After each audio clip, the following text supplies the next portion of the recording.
नमस्कार प्यारे बच्चों।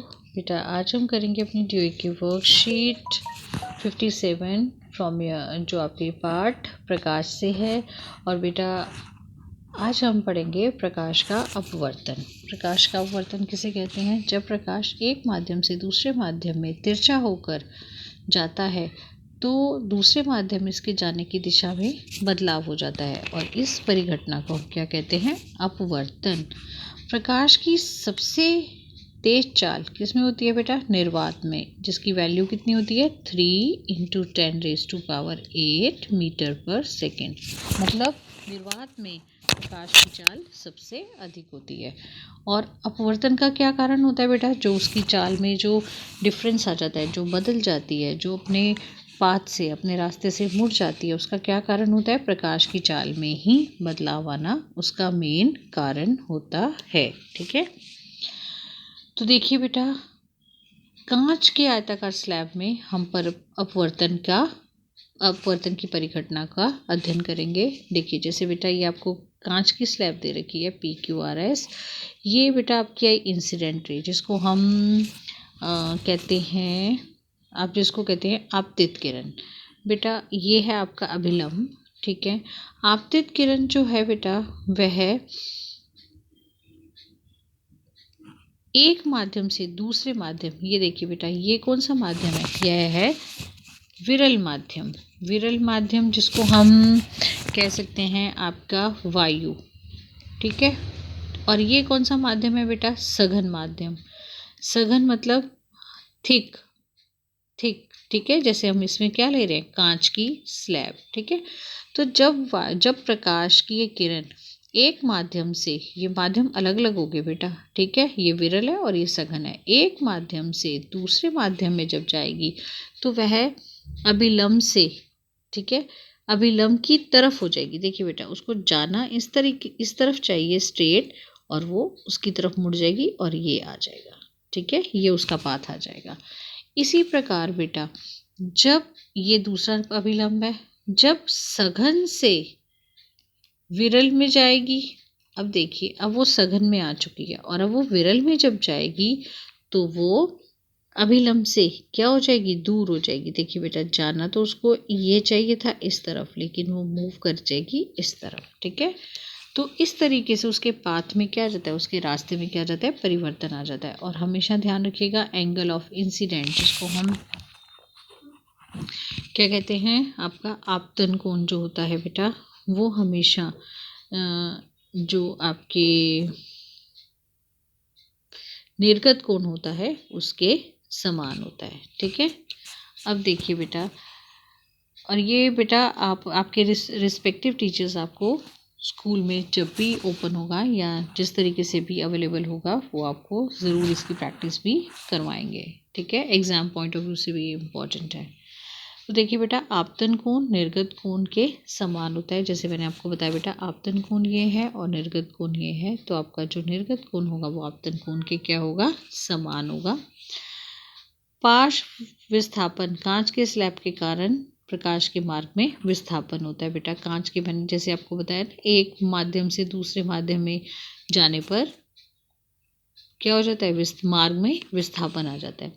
पार्श्व विस्थापन निम्न कारणों पर निर्भर करता है: पदार्थ का अपवर्तनांक, ठीक है, और जो भी कांच का बेटा, जो भी आप लोगे, स्लैब लोगे, प्रिज्म लोगे, आप जो भी लोगे उसके पदार्थ के अपवर्तनांक पर निर्भर करता है और उसकी थिकनेस पर, चौड़ाई पर। जैसे ग्लास की स्लैब की चौड़ाई पर, जैसे हमने क्या लिया है? ग्लास स्लैब ही तो लिया है ये। ठीक है, इसकी चौड़ाई पर निर्भर करता है।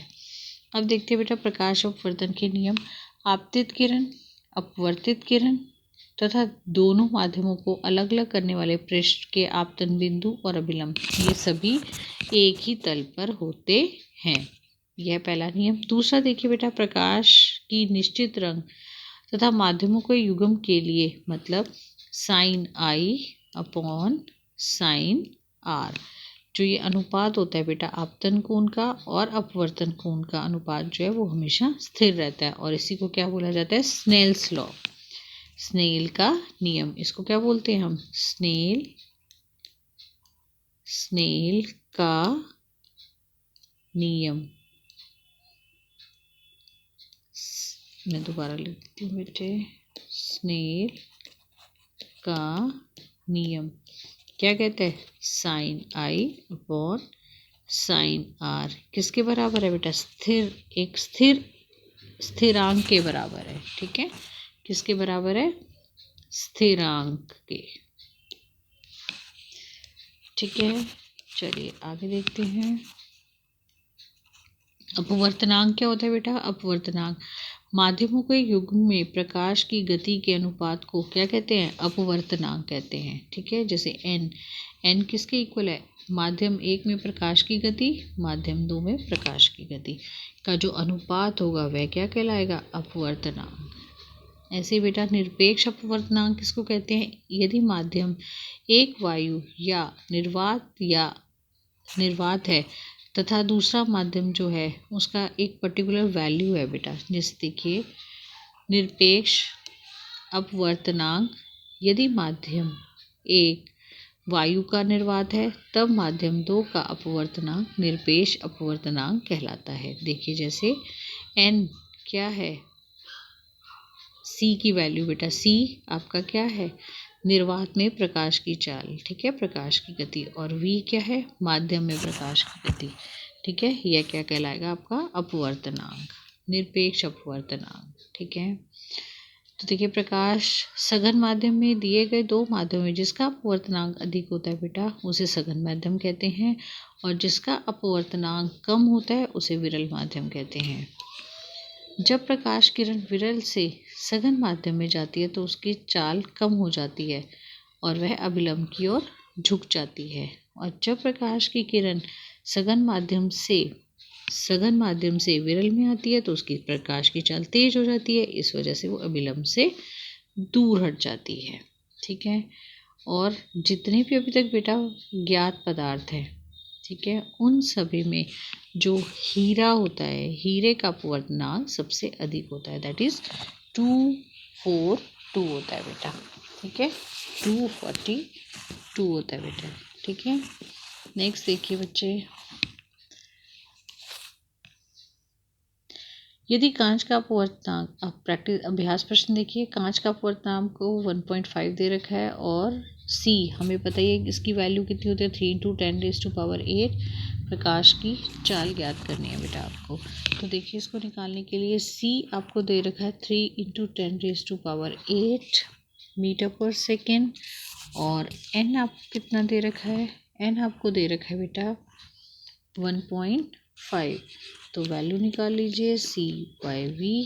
हमारे पास में C की कितना मान है बेटा? ये आप लिखिए 1.5 = 3 × 10⁸ डिवाइडेड बाय 1.5। तो क्या आ गया हमारे पास? जब आप इसको सॉल्व करेंगे 2 से डिवाइड, 2 × 10⁸ मीटर/सेकेंड। ये है बेटा आपका आंसर नंबर 1। सेकेंड देखिए, प्रकाश का अपवर्तन का नियम, ये बेटा आंसर नंबर 2। ये आप दोनों नियम लिखेंगे। कांच के स्लैब द्वारा अपवर्तन क्या नामांकित चित्र बनाइए। तो बेटा इसमें आपको ये चित्र बनाना है, ठीक है, और आप इसके बारे में लिख भी सकते हैं। ठीक है, तो ये था बेटा आज का आपका वर्कशीट। उम्मीद करती हूँ आपको समझ आया होगा। तो वीडियो को लाइक करो, शेयर करो, चैनल को सब्सक्राइब करो। थैंक यू बच्चे, टेक केयर।